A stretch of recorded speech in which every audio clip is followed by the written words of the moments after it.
అబ్బెర బిడ్డో గీ పామును చూసిండ్రా అనుల్లా ఎంత పొడుగున్నదో. ఏం తక్కువ 15 అడుగుల మీదనే ఉన్నది పోన్రి. అగ్గో చూసిండ్రు కదా ఆడున్నోళ్ళ మీదకి ఎట్లా బుసలు కొట్టుకుంటూ ఉరుకుతున్నదో.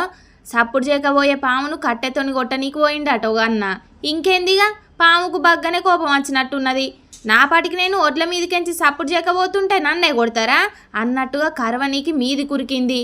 కానీ అన్న కిస్మత్ ఏదో మంచుకున్నట్టున్నది, తప్పించుకున్నాడు. ఇక పాము సుతం ఏడ నన్ను చంపుతారోనని బుగులు పడి వెనుకకు మరలిపోయింది. అనకాపల్లి జిల్లా దేవరాపల్లిలున్న పంట చేన్లల్లో కానొచ్చిందట గీ పాము.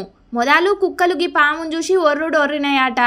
ఇక చేన్ల పనిచేసే రైతన్నలు ఏందిరా కుక్కలు గీ తిరగ ఒర్లుతున్నాయని అటు దిక్కు చూసే వరకు గీ గిరినాగు పాము కానొచ్చిందట.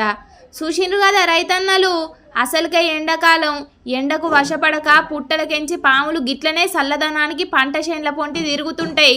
జర పైలం మరి. కానీ 15 అడుగులకు మీదనే ఉన్న గంత పెద్ద పామును వీడియోలో చూస్తేనే మనకు పానం గజ్జుమంటున్నది. ఇక డైరెక్ట్ చూసినోళ్ళ పరిస్థితి ఏందో ఏమో పోన్రి.